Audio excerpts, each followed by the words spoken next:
Ok, entonces ahora tenemos otra vez un sistema LTI vivo estable. Entonces sabemos que estos sistemas am, frente a una entrada tienen una salida y esta salida está dada por la convolución de la entrada del sistema con su respuesta al impulso.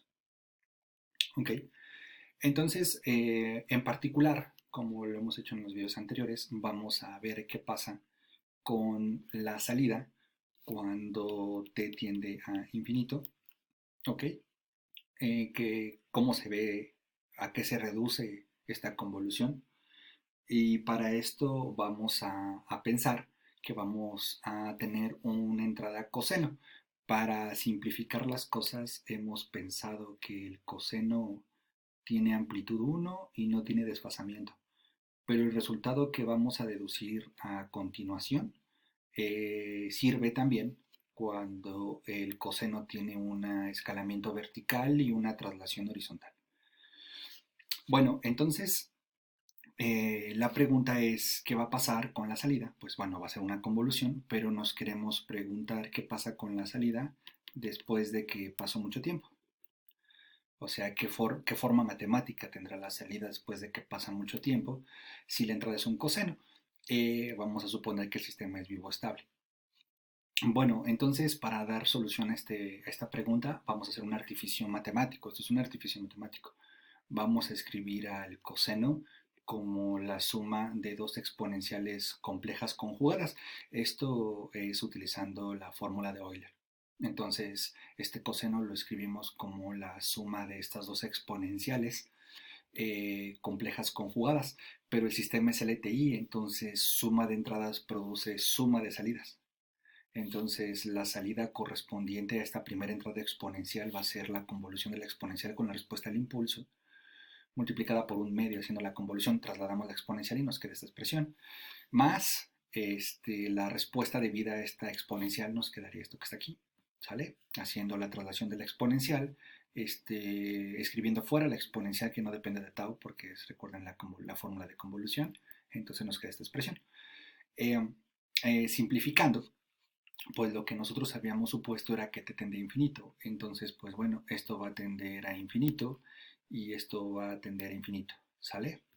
Entonces, lo que va a suceder es que esta exponencial pues sigue siendo ella misma cuando t tiende a infinito, no converge a nada, sigue sobreviviendo esta exponencial, pero esta integral, por la hipótesis de vivo estabilidad, este, esta hipótesis garantiza la existencia de esta integral.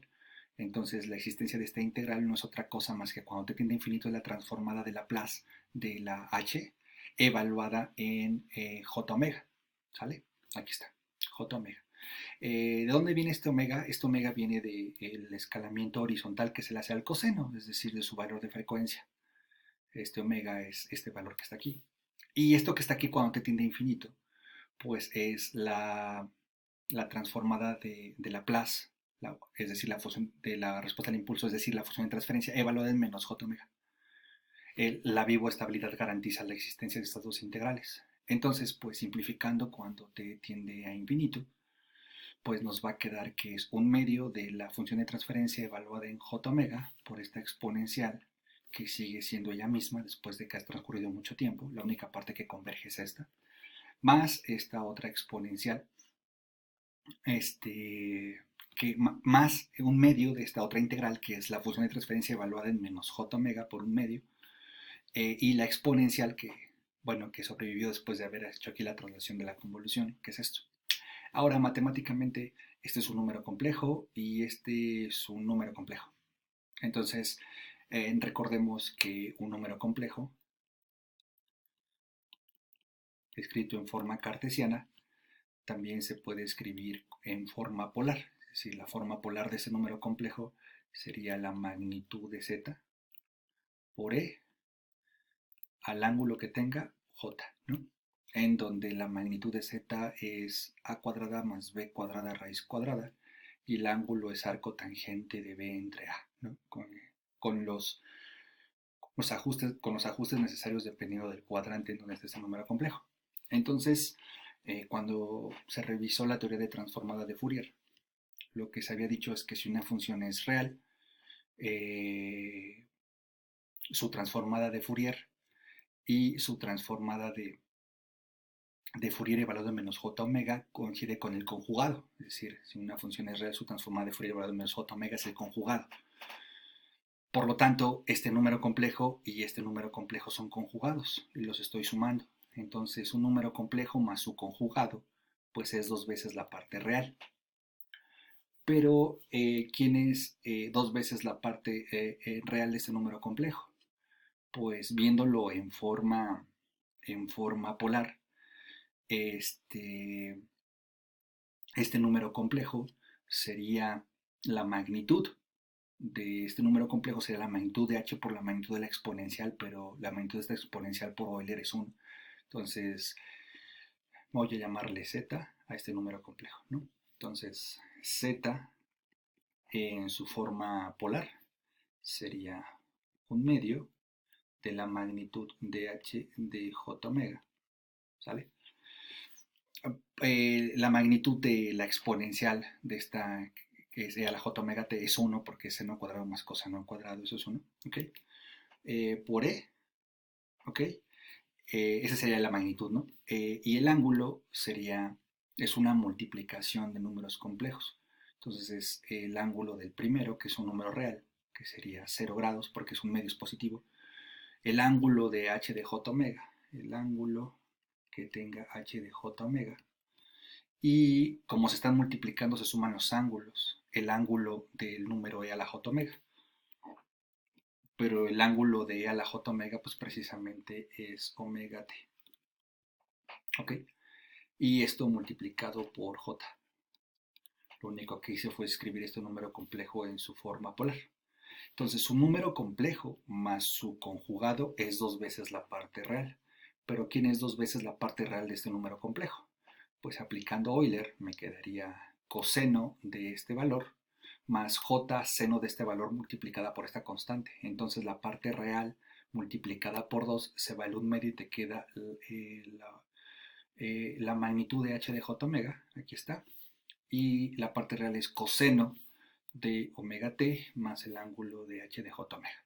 Entonces, número complejo más su conjugado, escribiéndolo en forma polar, pues este es el resultado. Entonces, lo que tenemos es lo siguiente: si un sistema es vivo estable y la entrada es un coseno de omega t, como el que tenemos aquí, la salida en estado estacionario, es decir, después de que ha transcurrido mucho tiempo, va a tener la forma de la entrada, pero escalada verticalmente y desplazada horizontalmente. ¿Qué cantidad se va a escalar verticalmente? Pues la evaluación, la magnitud de la evaluación de h en j omega. ¿Cuánto se va a trasladar horizontalmente? Pues el ángulo de h de j omega. ¿Quién es omega? Omega es la frecuencia de la señal de entrada. ¿Ok?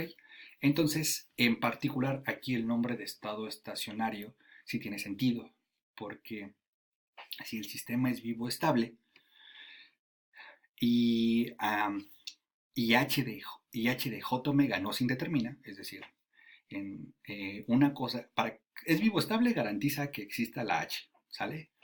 Pero evaluado en j omega, quién sabe si eso quién sabe si eso exista. Lo que garantizamos con lo vivo estable es que la fórmula exista, pero no garantizamos que se indetermine en una evaluación. Son dos cosas distintas.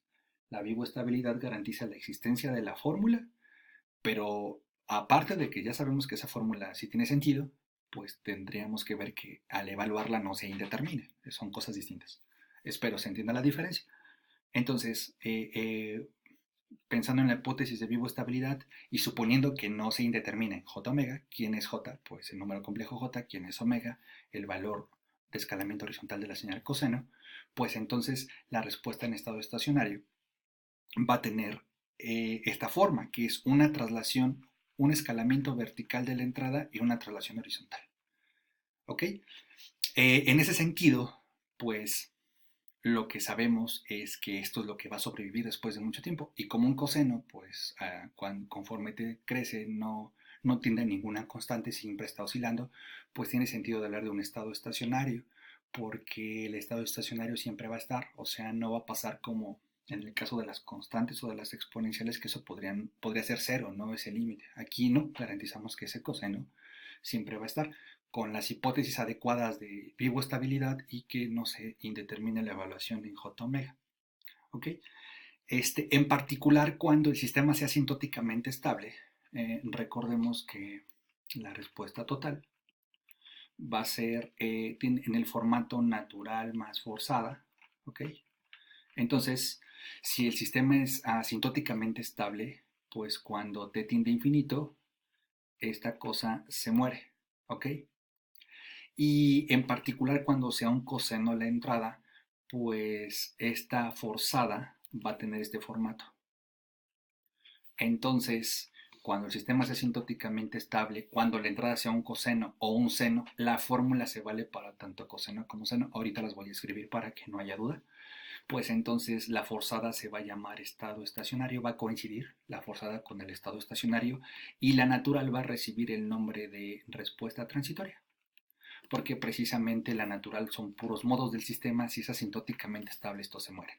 Entonces, otra descomposición equivalente de un sistema diferencial, la respuesta total se puede descomponer como transitorio más estado estacionario, siempre y cuando la entrada sea un coseno, el transitorio, el sistema sea asintóticamente estable para que el transitorio, si sea transitorio, desaparezca, y el estado estacionario va a ser este coseno escalado y trasladado.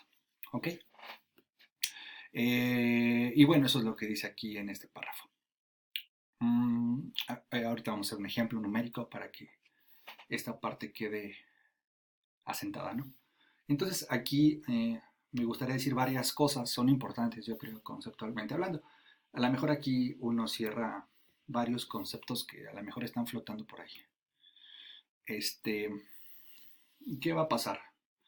Pues le vamos a dar nombre a ciertas cosas y, y dependiendo de ese nombre y de lo que signifiquen, dependiendo del nombre que les demos y lo que hacen, pues los conceptos empiezan a tener sentido.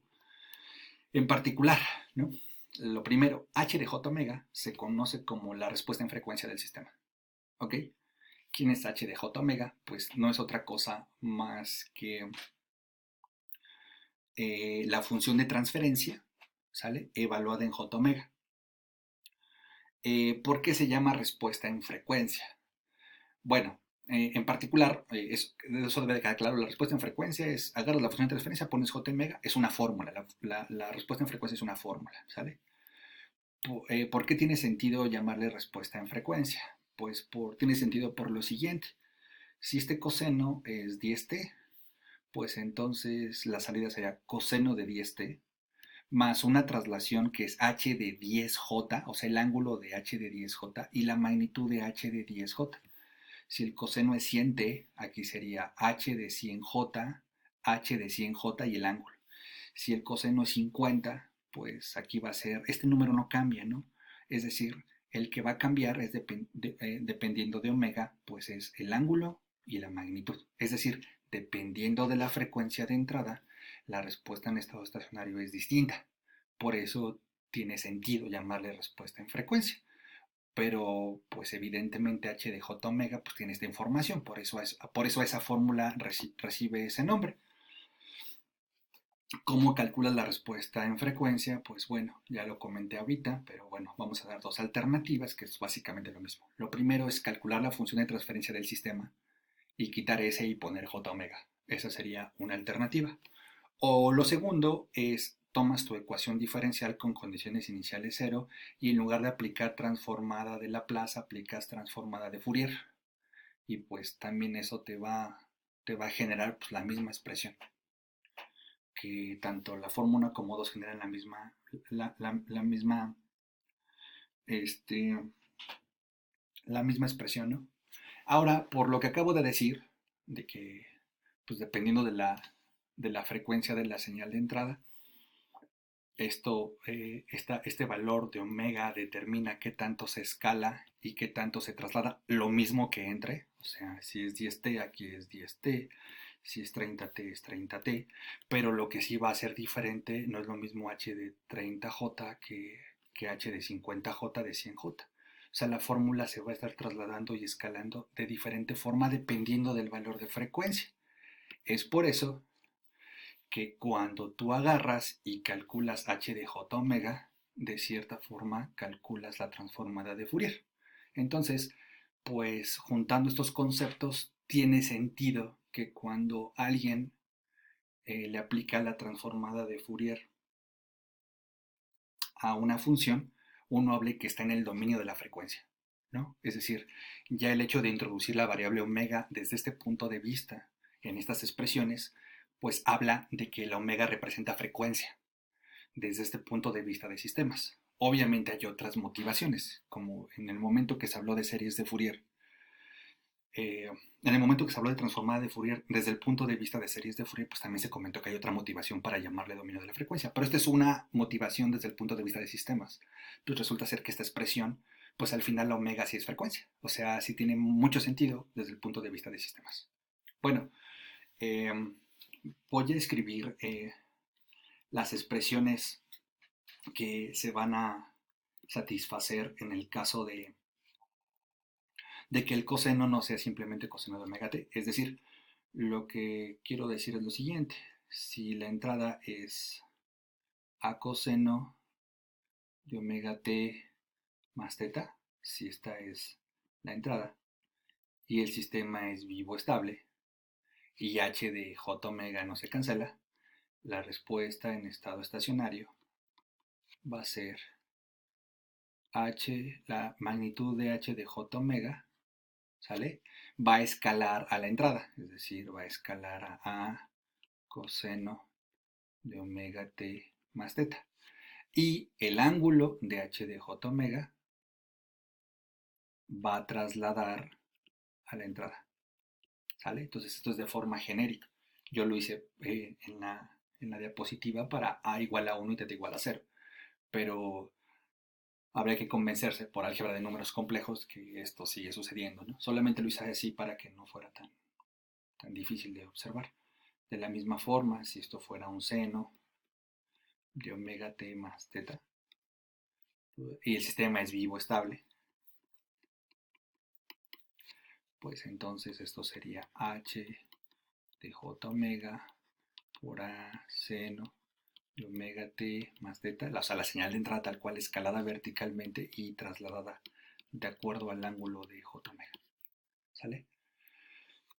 Si el sistema es asintóticamente estable,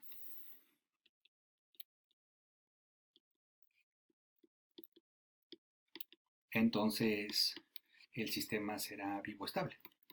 Si la función de transferencia es estrictamente propia. Eso es un resultado que vimos en videos anteriores. O sea, ¿qué estamos diciendo? La respuesta total es una suma de coeficientes por modos del sistema. Es la respuesta total, ¿no? Estoy pensando que las condiciones iniciales no son 0, más h de t convolución con x de t. H de t es la respuesta al impulso, x de t es la entrada del sistema, ¿sale? Pero entonces esta respuesta total va a ser igual a la suma. Puedo separar esto con puros modos del sistema.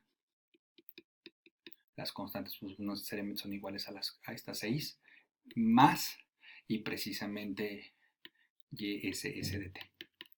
Esto cuando x de t tenga esta forma, ¿no?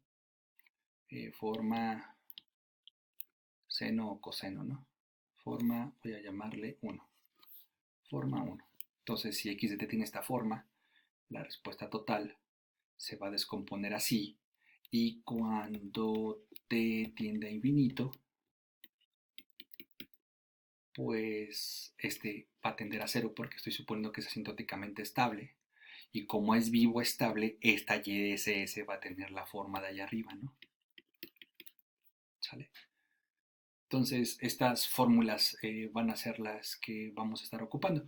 Voy a hacer un ejemplo numérico al respecto.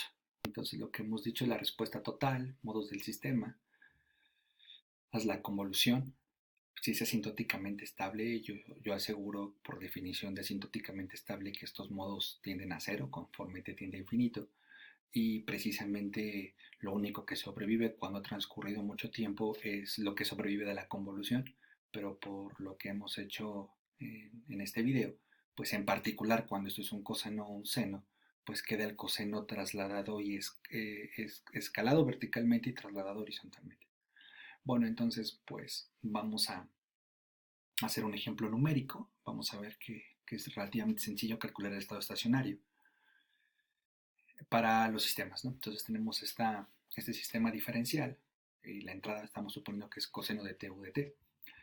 Si calculamos la función de transferencia, pues nos queda que es 1 entre s cuadrada más 2s más 3.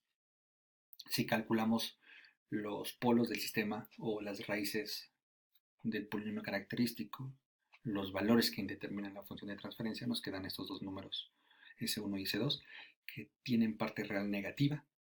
Es una función estrictamente propia, es decir, el grado de lo de abajo del numerador, del denominador es más grande que el de arriba, que el del numerador.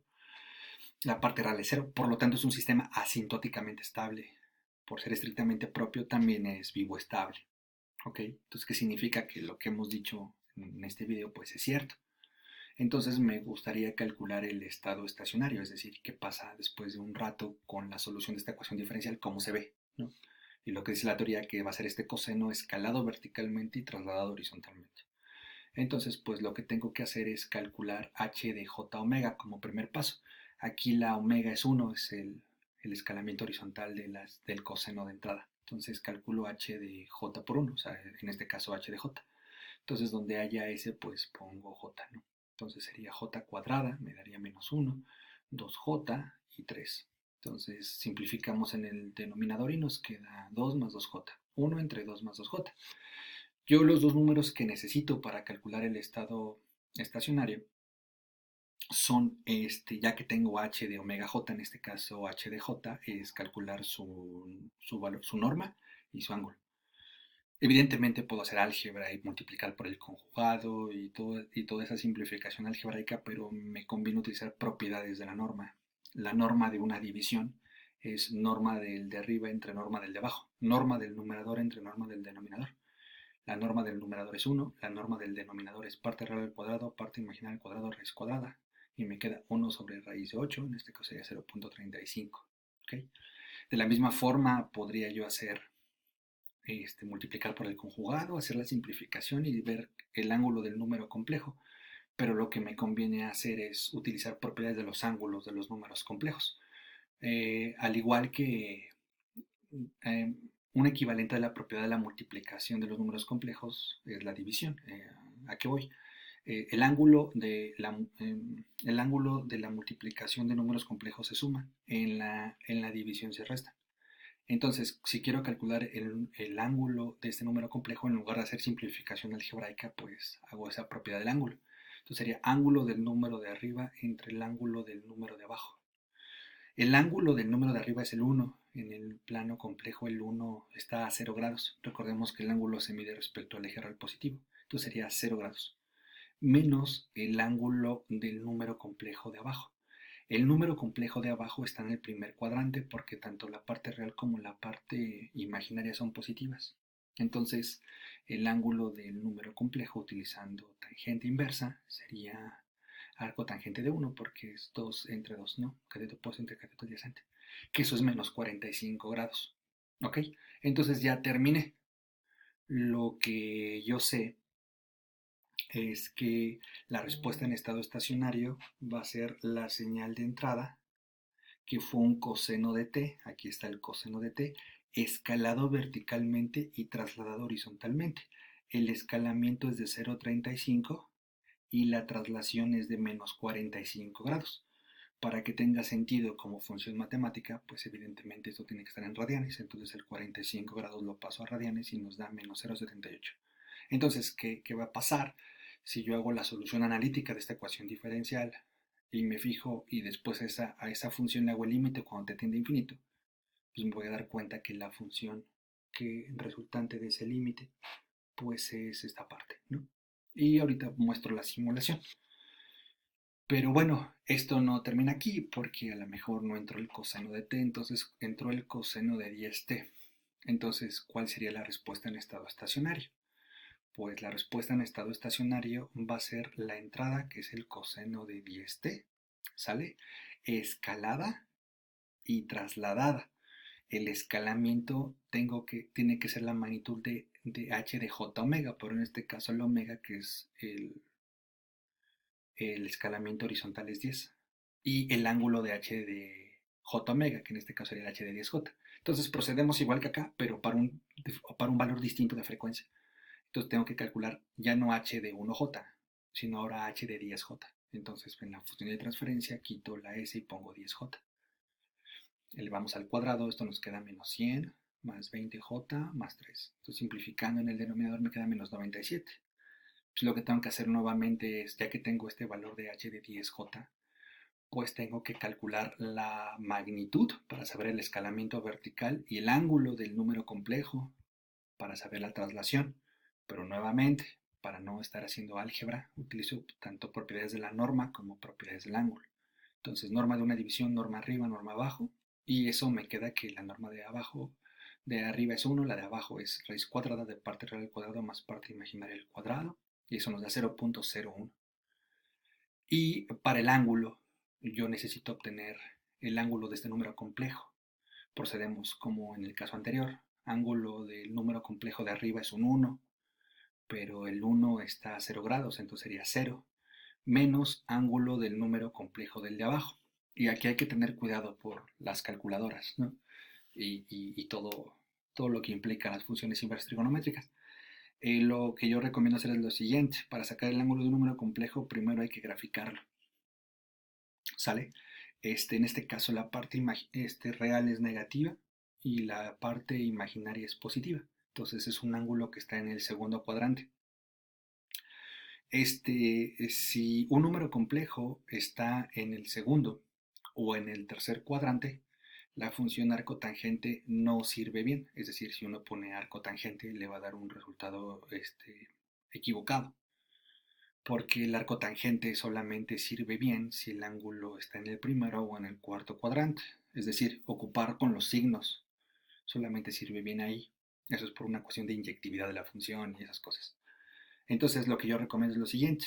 Si tienes el caso de estar en el segundo cuadrante o en el tercer cuadrante, grafícalo y haz lo siguiente. Por ejemplo, como yo sé que no va a servir bien porque no está ni en el primero ni en el cuarto, pues entonces hago lo siguiente. Yo sé que el ángulo que me interesa es el ángulo en morado, porque los ángulos se miden respecto al eje real positivo. Ya sea que lo dé en valor contrario a las manecillas del reloj va a ser positivo y si lo doy a favor de las manecillas del reloj va a ser negativo. Yo decido dar el morado, también podría dar todo este ángulo que es más de 180. Son equivalentes, ¿no? Yo decido dar el valor en morado. Pero yo sé que el valor en morado es 180 grados menos el arco tangente de este ángulo que lo marqué con dos líneas, de este ángulo que determina este número complejo con el eje real negativo. Entonces yo sé que a 180 le resto este ángulo y ya tengo el que me interesa. Este menos es porque es la propiedad del ángulo, ángulo del de arriba menos ángulo del de abajo. Pero si yo hago esto, entonces lo que hago es que los catetos para el ángulo en azul, los agarro sin signo, porque el signo, digamos, de cierta forma lo estoy compensando con esta resta de 180, ¿sale? Esto porque lo necesito hacer porque las calculadoras, repito, no sirven si el ángulo está en el segundo o en el tercer cuadrante. Entonces, si se fijan, el 20 pues no tiene ningún problema. Y el 97 es negativo, pero yo lo agarro positivo porque ya hice la compensación con el ángulo. Esto en algunos textos le llaman reducción al primer cuadrante, ¿no? Ok, entonces ya con esa observación, pues sería menos 180, y luego sería menos por menos me daría más arco tangente de 20 entre 97 y me da menos 168, que tiene todo el sentido geométrico del mundo, ¿no? Que el ángulo del número de abajo esté a 168 grados y que sea menos porque lo resté al ángulo de arriba. ¿Ok? Por lo tanto, ok, eso sería lo difícil, vaya. Por lo tanto, la respuesta en estado estacionario es la señal de entrada coseno de 10t escalada verticalmente. ¿Cuánto la escalé verticalmente? La escalé la magnitud de 10j, que es 0.01. Aquí está. Y trasladada a este ángulo, que es menos 168, pero para que tenga sentido funcional, pues aquí debe de estar este menos 168 en radianes, lo pasamos a radianes y listo. ¿Ok?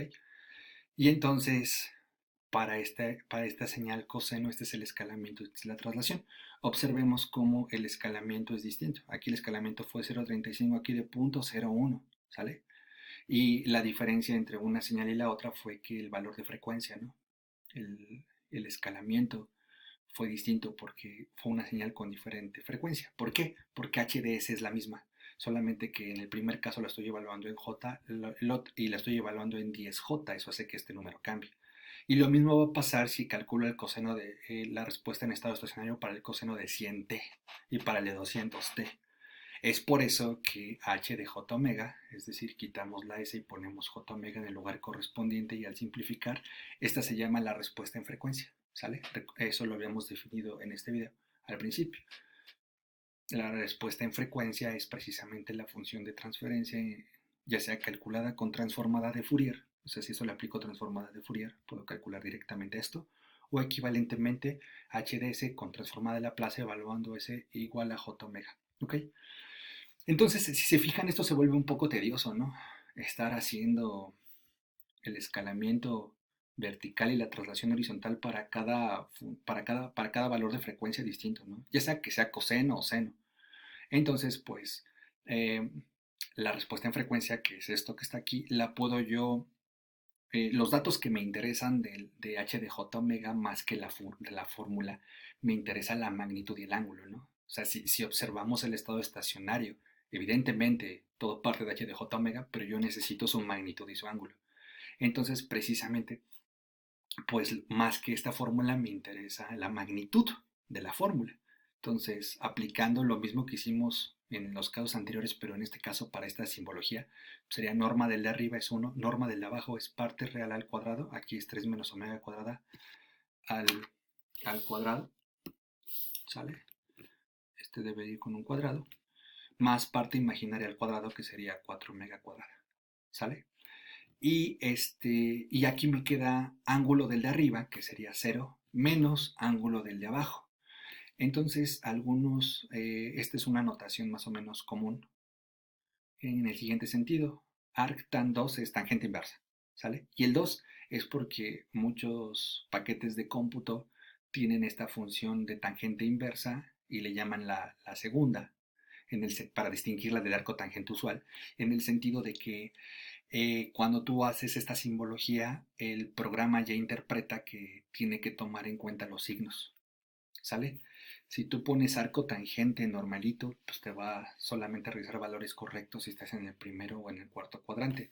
Pero si pones arco tangente 2, él va a considerar, digamos, esta geometría, ¿no? Él va a hacer este trabajo. Por ejemplo, esta función está en MATLAB, se llama atan2.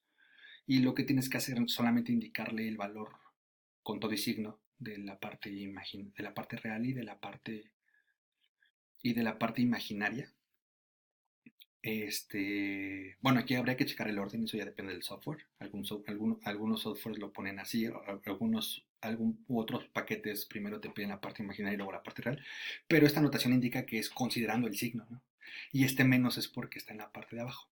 Entonces, pues lo que resulta ser es lo siguiente, ¿no? Esta es una fórmula y la puedo graficar. Omega representa frecuencia, ¿sale? Y esta frecuencia pues la considero que es positiva, porque si fuera negativo el coseno es par, entonces coseno de positivos y de negativos pues vale lo mismo, entonces me interesan los positivos. Si fuera un seno, pues entonces seno de positivos y seno de negativos el menos puede salir porque es un impar, entonces siempre puedo todo analizarlo desde el punto de vista de omegas positivas, no importa si aquí hay menos o más, ¿no? Esta fórmula me sirve para calcularlo. Entonces, pues, ¿qué va a pasar? Pues lo que va a pasar es que en lugar de estar haciendo esta evaluación para cada valor de frecuencia, lo puedo vaciar en esta gráfica. Es decir, esto puedo graficar omega contra cada valor. Por ejemplo, cuando omega vale 1, la magnitud vale 0.35. Entonces, cuando omega vale 1, la magnitud vale 0.35. ¿Sale? Cuando omega vale 10, la magnitud vale 0.01. Cuando omega vale 10, la magnitud vale 0.01. Y de la misma forma para el ángulo. Para cada valor de omega tengo un valor de ángulo. Entonces, a esta gráfica, la gráfica de esta fórmula de omega con respecto a la magnitud se va a llamar espectro de magnitud. Y la gráfica de esta fórmula se va a llamar el espectro de fase. Y en estas gráficas lo que yo quiero es analizar para cada valor de omega cuál es la traslación horizontal que va a tener el estado estacionario y cuál es el escalamiento vertical que va a tener el estado estacionario. Ahora, vamos a hacer todo esto con una simulación. Entonces la función de transferencia es 1 y de denominador es 1, 2, 3, 1, 2, 3. Vamos a simular 10 segundos sin condiciones iniciales. En caso que haya condiciones iniciales, pues igual, como hemos explicado, pues no va a afectar la respuesta en estado estacionario, porque el sistema es asintóticamente estable. La entrada era coseno de t, ¿okay? Y aquí vamos a indicarle el valor de frecuencia de la señal, que es un 1, y vamos a simular. Entonces, al simular, lo que tenemos es lo siguiente: el sistema es asintóticamente estable, las raíces, los polos están del lado izquierdo, la raíz por mismo característico, ¿ok? El espectro de magnitud, pues es esta gráfica que emulamos aquí, ¿no? Este es el espectro de fase. Si observan, acá está el 0, es para números negativos, y lo que nos dice que para el valor de frecuencia 1, el escalamiento está entre 0.3 y 0.4, específicamente es 0.35, lo que nos dio a nosotros, que era 1 sobre raíz de 8, aquí está 0.35, y el ángulo de este número complejo, ¿sale? Del HD, que es, aquí ya el software evidentemente pues hace la simplificación, aquí está el h de j omega, ¿no? Es menos 45 grados, este es 45 grados en radianes es que es lo que nos dio aquí, y observamos lo siguiente, ¿no? La señal de entrada es coseno de t, la señal de salida es la azul, ¿sale? Y el estado estacionario es el amarillo, el que está aquí en analítico. Después de un tiempo, si resolvemos esta ecuación diferencial con estas condiciones iniciales, pues lo que va a sobrevivir es esta función, ¿no? Esta función que está aquí, que aquí está representada en color amarillo. Y la solución total, pues es la azul, pero después de un tiempo, pues coincide, ¿sale? De la misma forma, si ahora es el mismo sistema, pero es por dieste, entonces el sistema no cambió, lo que cambió fue la señal de entrada, ¿no? Ahora es para 10, ¿sale? Observemos que el espectro de magnitud y el espectro de fase pues no va a cambiar porque es el mismo sistema, ¿no? Lo único que va a cambiar es la evaluación, en qué valor de frecuencia estamos, ¿no? Ahora estamos aquí en 10, ¿no? Entonces, si se observa, la entrada es un coseno de 10t, ¿sale? Es mayor frecuencia. El escalamiento vertical ahora es muy pequeño, ¿sale? Lo habíamos calculado. El escalamiento vertical, de hecho, está por acá, ¿no? El escalamiento vertical era de 0.01, ¿no? Aquí está. Y el ángulo era de menos 168, que está por acá, ¿sale? Para este valor de frecuencia. Aquí están los espectros que están indicando eso. Y vamos a hacer un zoom.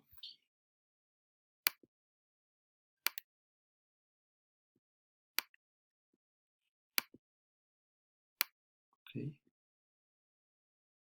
Me voy a regresar un poquito y voy a hacer un zoom aquí. Sale entonces la respuesta del sistema es la azul, la amarilla es el estado estacionario y se va acercando, ¿no? Voy a ir al principio tal vez para que se vea que no necesariamente al principio coinciden, como es muy pequeño. Ok, voy a simular un segundo, tal vez ahí sea mejor. Y vamos a hacerle aquí un zoom, ¿no? Son diferentes, ¿no? Pero conforme tiende el tiempo vamos a graficar 0.5 segundos.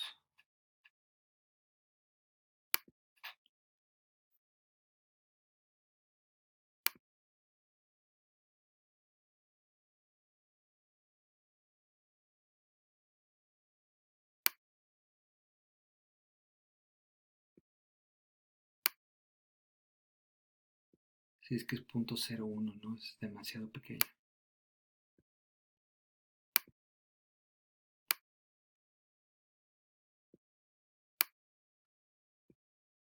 Está, ¿no? Son diferentes y después ya se unen. Y aquí están los cálculos, ¿no? Es menos 2.93 coseno de 10t de 0.01. Hice el espectro de magnitud y el espectro de fase. ¿Ok? Bueno, entonces hasta aquí dejamos este video.